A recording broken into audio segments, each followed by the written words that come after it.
అందరికీ నమస్తే. Welcome back to Shri Kaushik kitchen. ఈరోజు రెసిపీ ఆలూ బిర్యానీ ఎలా చేయాలో చూసేయండి.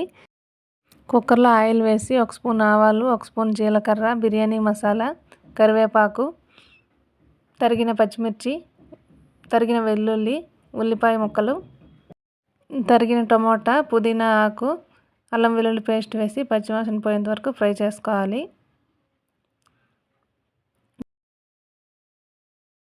కట్ చేసుకున్న ఆలు ముక్కలు వేసి ఫ్రై చేసుకోవాలి.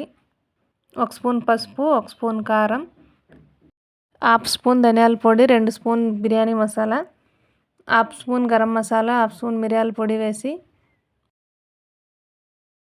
కస్తూరి మేతి వేసి ఫ్రై చేసుకోవాలి. 1 గ్లాస్ రైస్కి 2 గ్లాసుల వాటర్ వేసి రుచికి తగినంత ఉప్పు, కొత్తిమీర వేసి కుక్కర్ మూత పెట్టి 2 విజిల్ వచ్చేంత వరకు ఉడికించుకోవాలి. వీడియో నచ్చితే ప్లీజ్ లైక్ చేయండి, సబ్స్క్రైబ్ చేసుకోండి. థ్యాంక్స్.